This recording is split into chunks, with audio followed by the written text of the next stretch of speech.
Salam, selamat bertemu kembali, selamat hari Minggu, dan selamat beribadah bersama melalui ibadah online GMKIH pada Minggu tanggal 14 Juni 2020. Ya, saudara yang dikasihi Tuhan, jemaat yang kekasih dimanapun kita berada, situasi masih belum memungkinkan kita berkumpul banyak, dan sejumlah kita juga ada yang masih belum diberi libur. Mari kita tetap menikmati situasi yang Tuhan izinkan ini, karena kita sungguh tahu Tuhan punya cara, Tuhan punya waktu untuk segala sesuatu. Iya, Roh Allah akan terus memurnikan setiap umatnya, dan untuk itu dibutuhkan penyerahan hidup kepada Tuhan melewati masa-masa sukar ini. Kita akan persiapkan hati kita akan beribadah bersama. Mari kita menaikkan pujian pembukaan kita dengan mengatakan, Tuhan, Kau sempurna dalam rencanamu dan karyamu. Kuserahkan hidupku, murnikan aku dengan Roh-Mu. Mari kita bersama-sama berdiri, kita naikkan pujian ini.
Jemaat Tuhan, mari kita akan masuk di dalam ibadah kita. Kita akan mentahbiskan ibadah kita. Mari kita masuk dalam doa. Bapa di surga, kami berterima kasih. Kami akan masuk dalam ibadah kami. Tuhan berkati kami. Ibadah pada minggu ini kami buka, kiranya jadi dalam nama Bapa, Anak, dan Roh Kudus. Tuhan memberkati jemaat Tuhan sekalian. Amin. Kita akan membaca nats pembimbing dari Mazmur 46 ayat yang kedua. Mazmur 46 ayat yang kedua. Allah itu bagi kita tempat perlindungan dan kekuatan, sebagai penolong dalam kesesakan, sangat terbukti. Jemaat yang dikasihi Tuhan, kita akan melanjutkan pujian kita bersama. Yakin bahwa Tuhan ada di tengah kita? Iya, benar sekali. Dalam situasi yang paling sulit sekalipun, Tuhan ada di tengah kita. Karena itu kita mau agungkan Dia, karena Dia Allah yang cukup bagi kita. Allah yang adalah Yehovah Rafa, Yehovah Jireh, dan Yehovah Nisi. Kita naikkan pujian kita secara bersambung. Tuhan Allah di tengah kita, dan Dialah Allah yang menyembuhkan.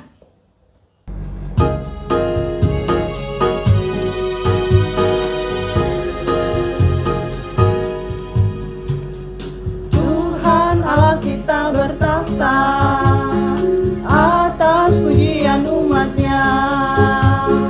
Tuhan Allah kita bertahta atas pujian umat-Nya. Bila Allah hadir di tengah kita, kuasanya mengalir dengan dahsyatnya. Ada kuasa dalam pujian, bernyanyilah segenap hati dan jiwa, sebab ada kuasa dalam pujian yang sanggup membungkam kekuatan lawan. Tuhan Allah kita bertahta atas pujian umat-Nya. Tuhan Allah kita bertahta atas pujian umat-Nya. Bila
kita dengan lagu penyembahan kita.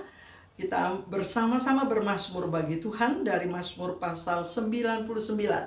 Mari kita membuka Alkitab kita, Mazmur pasal 99, kita akan baca bersama-sama ayat 1 sampai ayat 5. Mazmur 99 ayat 1 sampai 5, saya bacakan judul lalu kita baca bersama-sama. Tuhan Raja yang Kudus. Tuhan itu Raja, maka bangsa-bangsa gemetar. Ia duduk di atas kerub-kerub, maka bumi goyang. Tuhan itu maha besar di Sion, dan ia tinggi mengatasi segala bangsa. Biarlah mereka menyanyikan syukur bagi nama-Mu yang besar dan dahsyat. Kuduslah ia, Raja yang kuat, yang mencintai hukum. Engkaulah yang menegakkan kebenaran, hukum dan keadilan di antara keturunan Yakub. Engkaulah yang melakukannya. Tinggikanlah Tuhan Allah kita, dan sujudlah menyembah kepada tumpuan kakinya yang kudus. Jemaat yang dikasihi Tuhan, mari kita mau mengagungkan Dia sebagaimana pujian ini. Biarlah mereka menyanyikan nyanyian syukur bagi nama-Mu yang besar dan dahsyat. Kita mau katakan kepada Tuhan, ku naikkan syukur bagimu, Yesus. Ku sembah sujud hanya kepadamu. Dia Allah yang mengasihi kita, Dia Allah yang setia, yang terus bersama dengan kita sampai pada hari ini, bahkan yang sedang ada di tengah kita. Mari kita bersama-sama siapkan hati kita untuk kita menaikkan pujian, syukur, doa kita kepada Dia. Ku naikkan syukur bagimu, Yesus.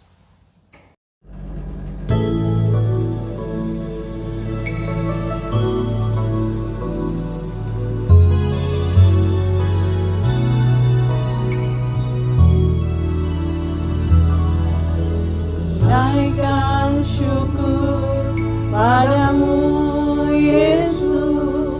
Ku sembah sujud kepadamu, Tuhan. Di hadapan tahta kemuliaan-Mu, ku tinggikan, ku agungkan selamanya. Segala puji syukur bagimu, ku tinggikan nama-Mu selalu. Kemuliaan hanya bagimu, terpujilah nama-Mu.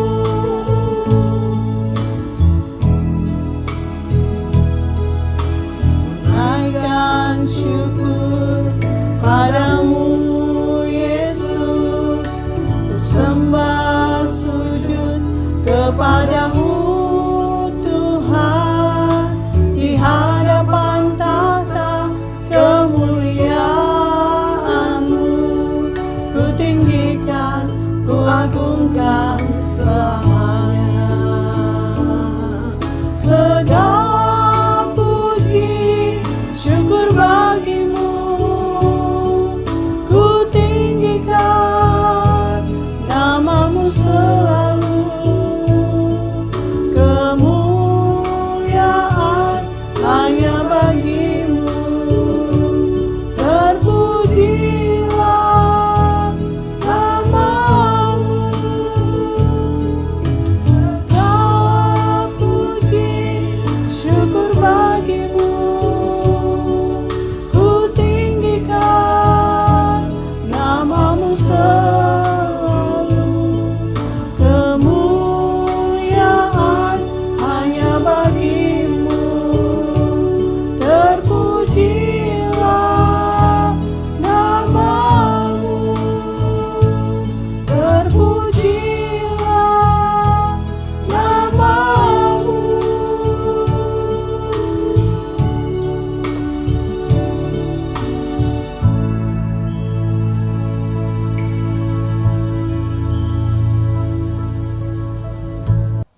Shalom, jemaat Tuhan, mari hari yang berbahagia ini kita akan mendengarkan firman Tuhan bersama dalam bagian Alkitab yang kita akan baca bersama dan renungkan. Tapi sebelumnya mari kita sehati, kita berdoa bersama mempersiapkan hati kita supaya kita dapat menerima firman Tuhan yang dapat menjadi kekuatan bagi kita dalam menjalani kehidupan ini.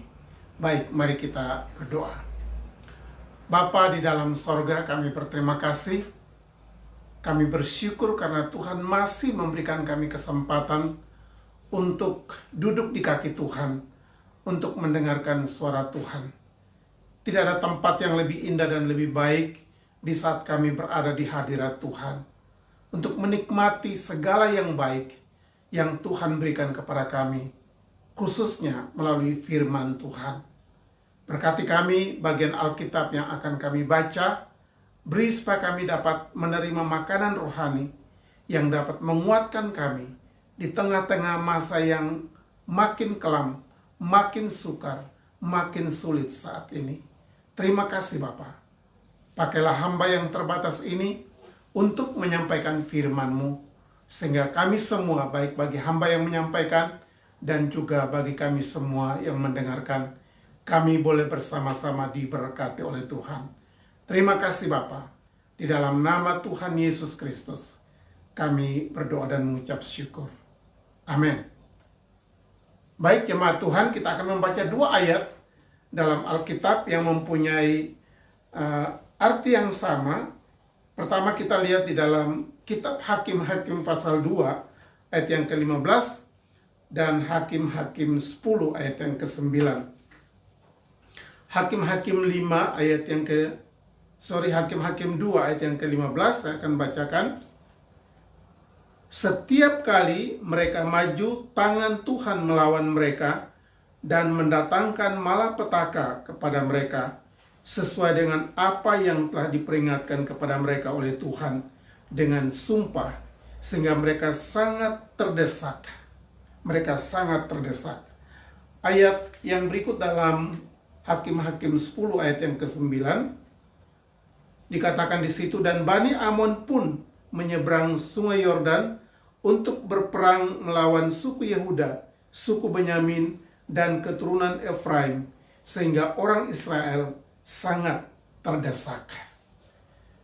Jemaat yang dikasih oleh Tuhan, dari 2 ayat firman Tuhan ini kita akan merenungkan di bawah tema penolong di waktu kesesakan, atau penolong di waktu masa yang sangat terdesak.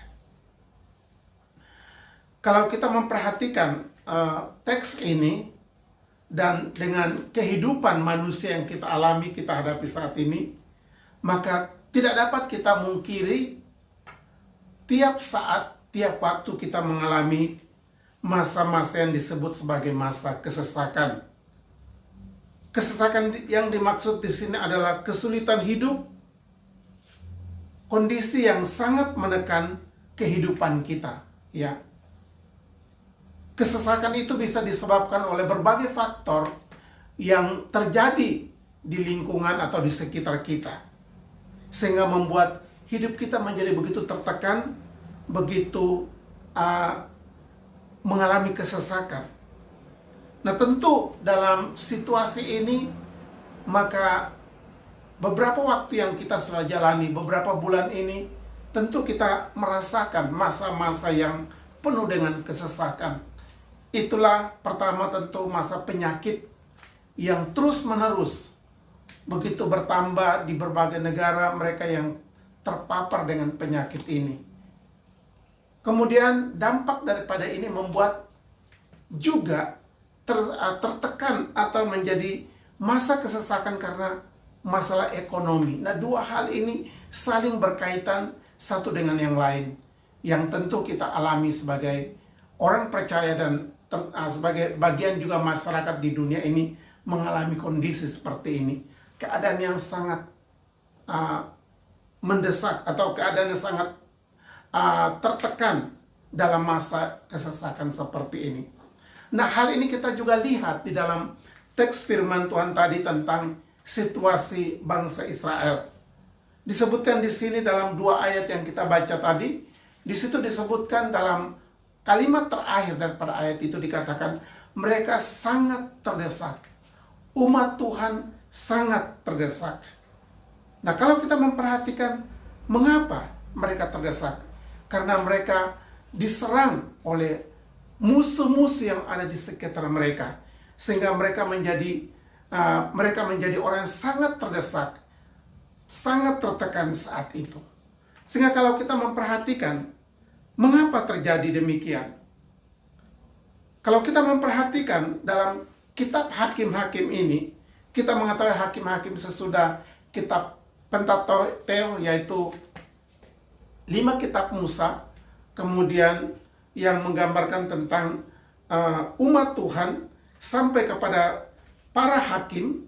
Dan kalau kita memperhatikan para hakim ini, yang saat itu untuk melanjutkan kepemimpinan, kita melihat dalam teks firman Tuhan dalam ayat selengkapnya, kalau kita membaca di situ, dikatakan bahwa pada waktu Yosua, sesudah dia memimpin, lalu pada masa kepemimpinannya lewat, dan juga orang-orang yang bersama dengan dia, sesudah mereka lewat, dalam arti mereka meninggal, maka setelah itu bangkitlah satu umat atau generasi berikut yang tidak memiliki pengalaman langsung bagaimana Tuhan memelihara umat Tuhan, bagaimana Tuhan membawa bangsa Israel keluar dari perbudakan, sehingga mereka dipengaruhi oleh lingkungan yang ada, yaitu bangsa-bangsa yang ada di sekitar mereka, sehingga akhirnya mereka menyembah berhala. Mereka tidak lagi menyembah kepada Allah yang hidup.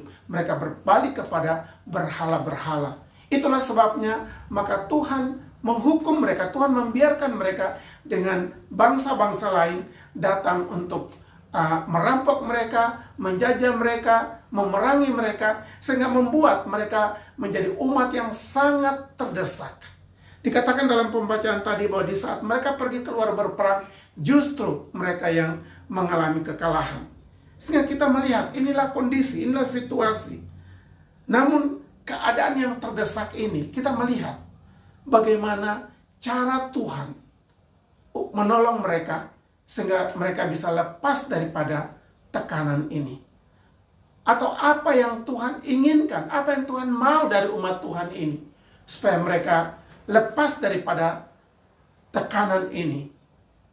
Nah, kita akan melihat ada 2 hal di sini. Poin yang pertama ialah Tuhan menghendaki supaya umat Tuhan berseru kepada Tuhan.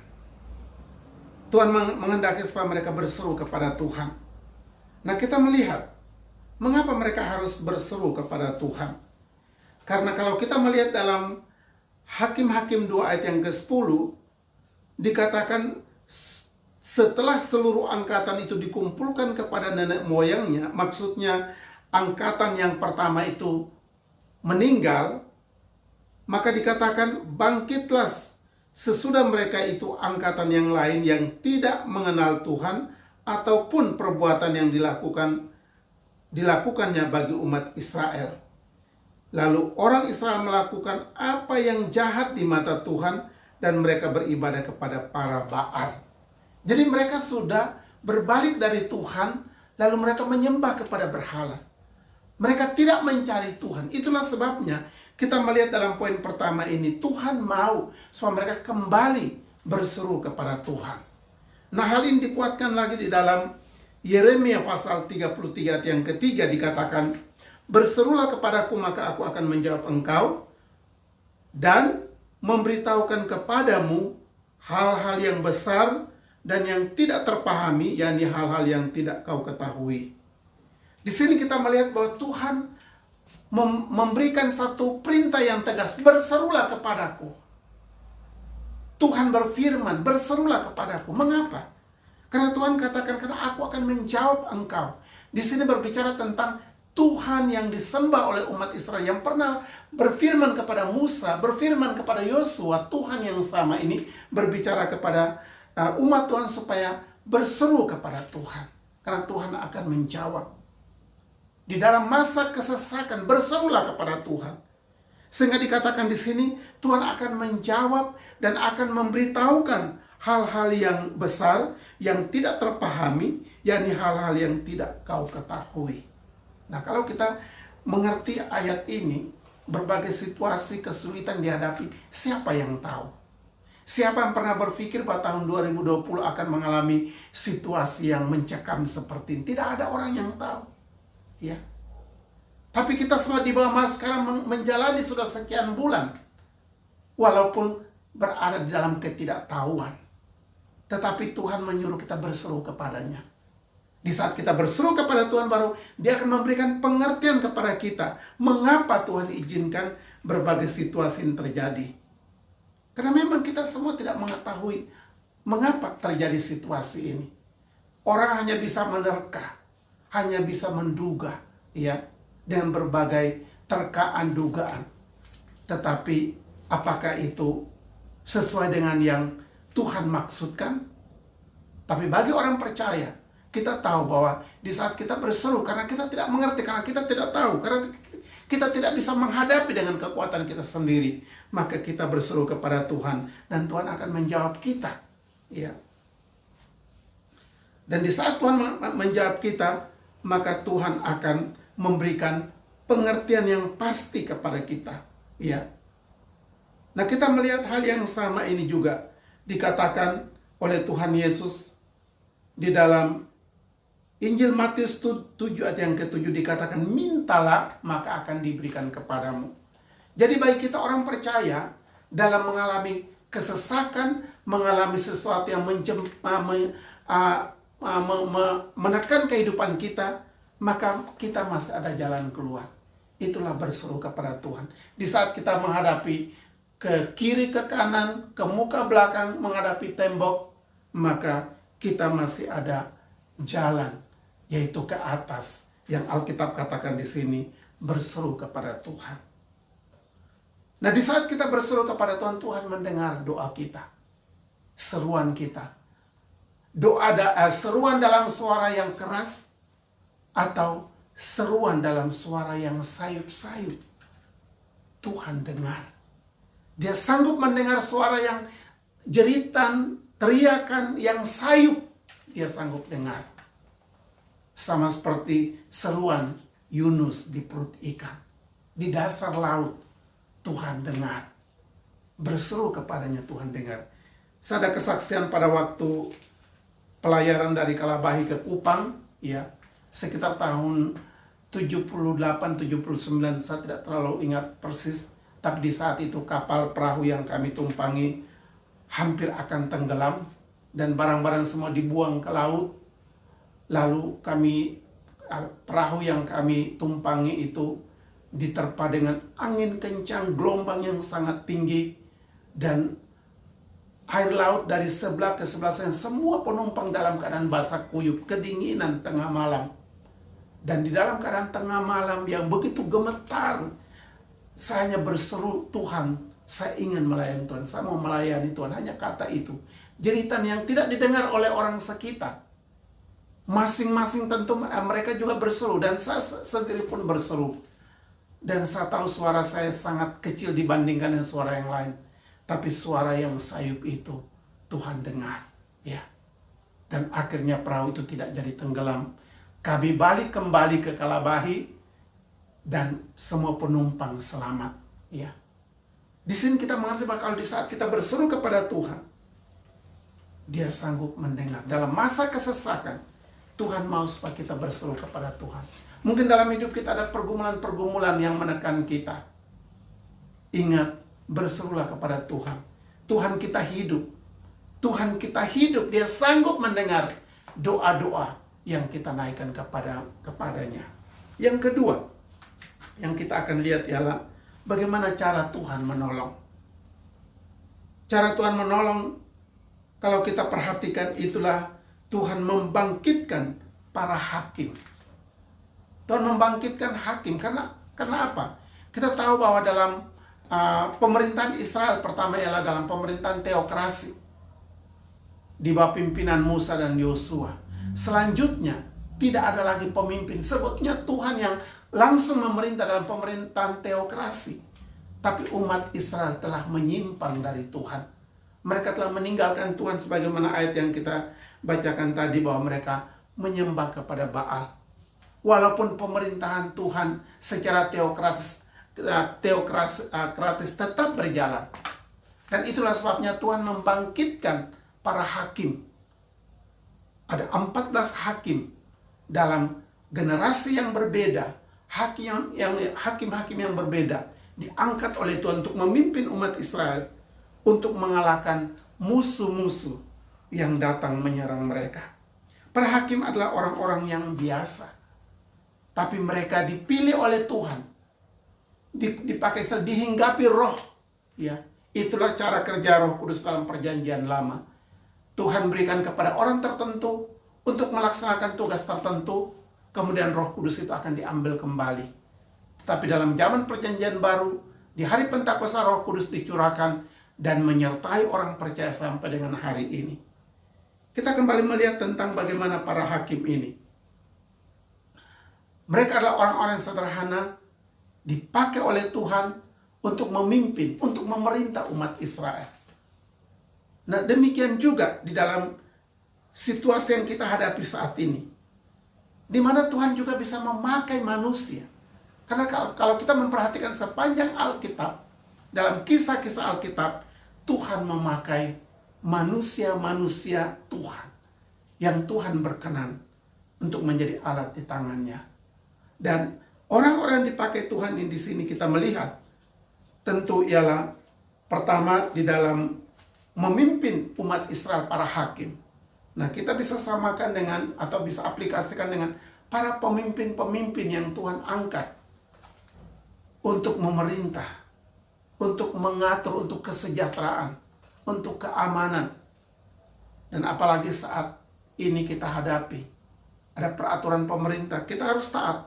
Karena di dalam Roma pasal 13 ayat yang pertama dikatakan bahwa pemerintah adalah wakil Allah.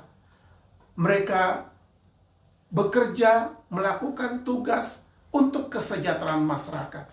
Sehingga tentu kita juga harus menaati setiap peraturan yang dikeluarkan oleh pemerintah untuk kebaikan kita. Tapi juga pemerintahan rohani. Di sini kita melihat adalah hamba-hamba Tuhan, orang-orang yang dipakai oleh Tuhan, dipilih oleh Tuhan untuk membimbing, untuk melayani.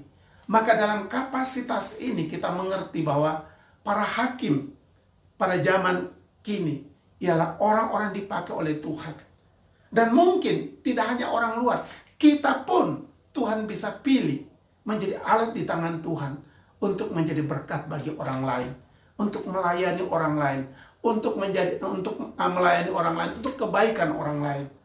Jadi sinilah kita melihat cara Tuhan yang unik untuk memakai kita semua menjadi alat di tangan Tuhan. Oleh karena itu, saat ini mari kita menyediakan diri kita supaya hidup kita dipakai oleh Tuhan. Sama seperti para hakimin dalam Perjanjian Baru, sama seperti para murid. Mereka juga dipakai oleh Tuhan. Dan tugas yang sama juga diberikan kepada kita saat ini. Dalam menghadapi situasi ini, Tuhan membutuhkan manusia-manusia Tuhan seperti saudara dan saya untuk dipakai oleh Tuhan bagi kemuliaan Tuhan. Kesimpulan yang kita akan renungkan hari ini, itulah setiap kesesakan atau kesulitan yang kita hadapi, itu ada batasnya.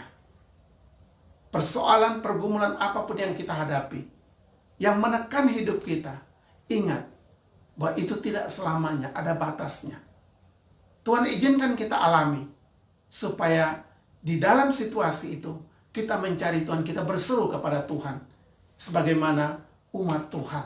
Tuhan izinkan tantangan, musuh datang menyerang mereka, supaya mereka berseru kepada Tuhan, mencari Tuhan. Yang kedua ialah bahwa Tuhan bertindak untuk menyelesaikan segala sesuatu tepat pada waktunya. Apapun kesulitan yang kita hadapi, Tuhan pasti akan menolong kita tepat pada waktunya.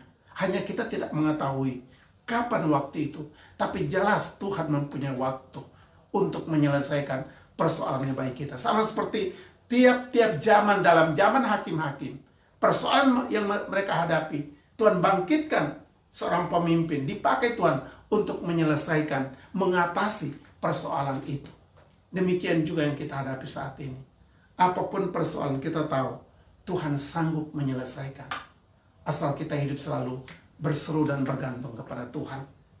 Dan yang terakhir ialah bahwa tujuan Tuhan di dalam segala kesesakan, pergumulan yang kita hadapi, supaya kita semakin mengenal Tuhan dan semakin taat kepadanya. Ya, ini penting. Bahwa setiap pergumulan kesusahan yang kita hadapi, itu ada maksud Tuhan.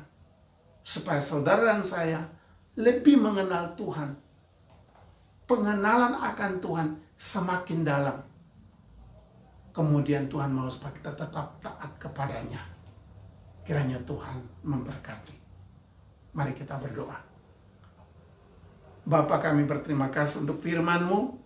Berkati kami dalam merenungkan bagian firman Tuhan ini.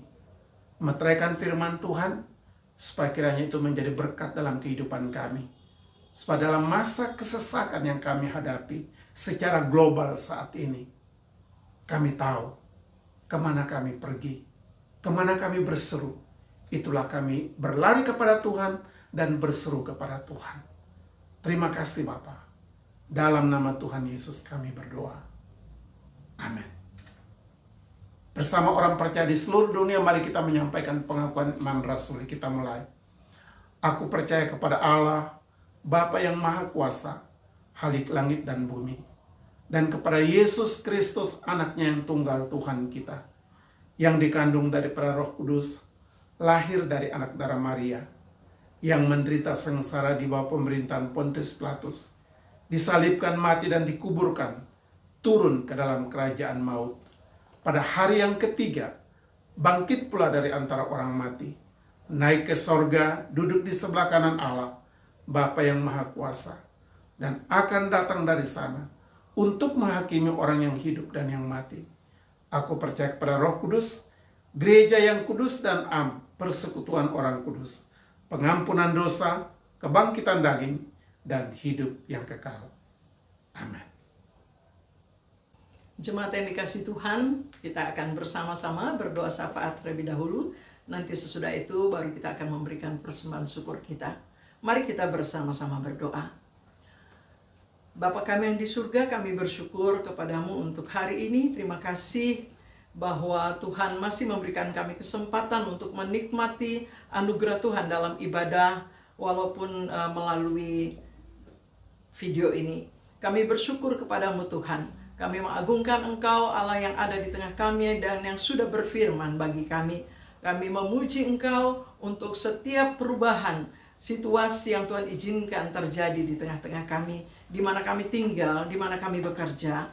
Kami berdoa Tuhan Yesus, baik untuk Hong Kong maupun untuk Makau. Kami berdoa bersama-sama pada saat ini dengan situasi yang ada, khususnya dalam pemerintah menghadapi atau mengatasi COVID-19 ini. Kami bersyukur untuk adanya kemajuan dan kami berdoa hanya kuasa Tuhanlah yang sanggup untuk memulihkannya. Kami berdoa juga untuk negara-negara lain dan khususnya juga untuk bangsa kami yang juga dilanda dengan kesulitan yang sama, di mana jemaat Tuhan juga tidak bisa berkumpul, bahkan juga pemerintah begitu susah mengatasinya. Kami berdoa supaya Tuhan berikan hikmat bagi masyarakat, Tuhan berikan hikmat bagi semua yang bekerja sama dalam mengatasi COVID-19 ini, sehingga sungguh nyata pertolongan Tuhan yang melepaskan masyarakat, melepaskan pribadi demi pribadi dari semua bahaya yang mengancam melalui penularan COVID ini. Kami berdoa untuk bangsa-bangsa lain supaya melalui situasi ini semua bangsa akhirnya sungguh-sungguh mencari dan mengandalkan Tuhan, berseru kepada Tuhan. Dan Tuhan, Engkau Allah yang mengasihi umat-Mu, Engkau mendengar seruan kami, Engkau menyatakan kuasa-Mu, bahkan Engkau menyatakan kehendak-Mu dalam masa sukar ini, untuk nama-Mu dikenal, untuk kuasa-Mu dinyatakan. Bapa, terima kasih. Kami mau berdoa untuk semua bentuk pelayanan gereja-gereja Tuhan. Kami mohon anugerah Tuhan, berkat Tuhan, hikmat Tuhan yang menuntun, yang memimpin dengan semua cara pelayanan yang sedang dilakukan saat sekarang ini. Terima kasih Tuhan. Terima kasih banyak Bapa di surga. Kami berdoa untuk semua keluarga kami dimanapun mereka berada. Kiranya perlindungan Tuhan juga ada atas mereka. Kasih setia Tuhan ada atas mereka, menuntun mereka, melepaskan mereka dari situasi, dari kondisi yang berbahaya ini. Terima kasih Bapak. Cukupkan juga semua kebutuhan mereka. Bahkan semua masyarakat yang mengalami kesulitan karena ekonomi. Kami juga berdoa, Tuhan, Engkau dengan caramu juga kiranya menuntun, memberi jalan keluar, membuka jalan. Dan Engkau kiranya dipermuliakan dalam masa sukar ini. Terima kasih Tuhan, terima kasih banyak. Kami memberkati situasi ini, memberkati pemerintah, memberkati gerejamu di dalam nama Tuhan Yesus Kristus. Kami akan memberikan persembahan syukur. Kami mohon juga Tuhan memberkati persembahan yang akan kami berikan kepadamu. Biarlah namamu dipermuliakan. Engkau juga mencukupkan setiap kebutuhan gereja-gereja Tuhan pada masa sukar ini dengan caramu. Terima kasih Tuhan, terima kasih. Kami memuji Tuhan dan sekali lagi kami berdoa untuk semua jemaat di segala tempat, baik yang sempat berkumpul di bersama beberapa orang untuk berdoa, untuk bersekutu, tetapi juga yang tidak bisa berkumpul, bahkan tidak bisa keluar rumah sehingga beribadah sendiri di kamar. Kami berdoa supaya Tuhan memberkati, menyukakan hati mereka, dan biarlah mereka juga menikmati hal yang khusus bersama dengan Tuhan. Terima kasih Bapa, terima kasih. Inilah doa kami, rasa syukur, pujian, hormat kami terus naikkan kepada Tuhan, karena kami tahu Tuhan baik. Apapun yang Tuhan izinkan terjadi, kami tahu Tuhan sangat baik. Di dalam nama Tuhan Yesus, Tuhan dan Juru Selamat kami mengucap syukur dan kami sudah berdoa. Amin. Jemaat yang dikasihi Tuhan, kita akan memberikan persembahan syukur kita sebelum mengakhiri ibadah ini. Kita akan memberikan persembahan syukur kita diiringi dengan pujian Tiada Beban Yang Berat. Searah dengan kebenaran firman Tuhan tadi, kita boleh meyakini bahwa Tuhan tidak pernah membiarkan kita dalam kesesakan. Tuhan punya cara untuk menolong kita. Mari saudara, kita memberikan persembahan syukur sekaligus mengingat pesan pujian ini sebagai pesan untuk kita kembali. Tiada beban yang berat di dalam Tuhan.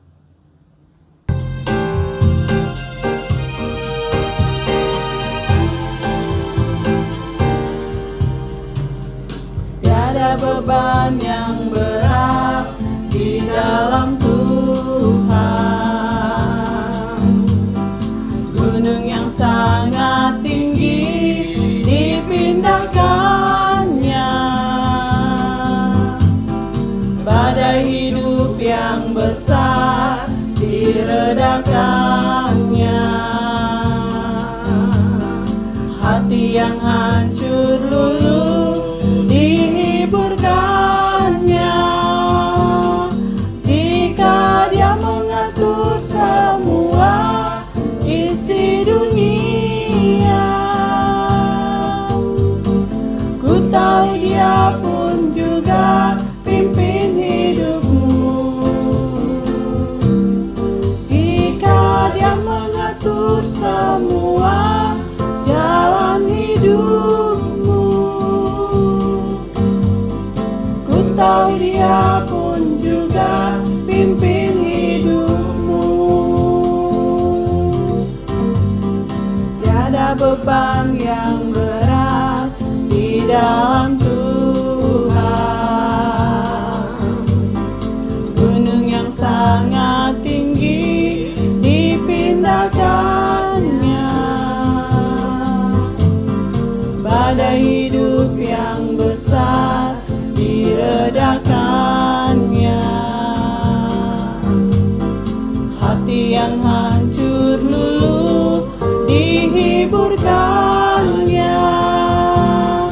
Jika Dia mengatur semua isi dunia,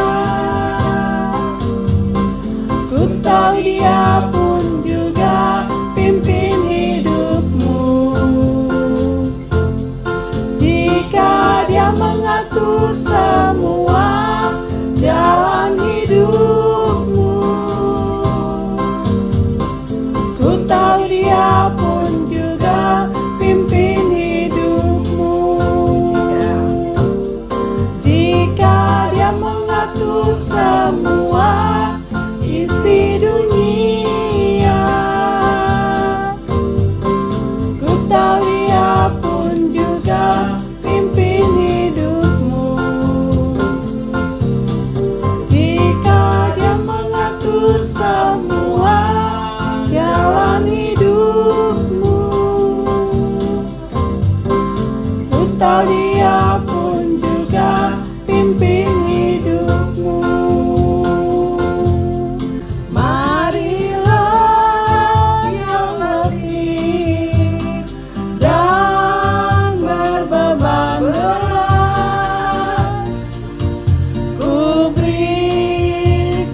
Tuhan, pulanglah dalam damai sejahtera Tuhan, arahkanlah hatimu kepada Tuhan, dan terimalah berkat-Nya.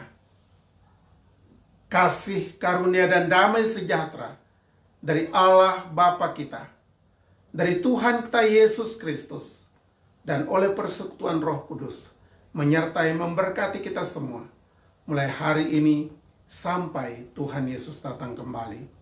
Amin. Amin. Amin. Amin.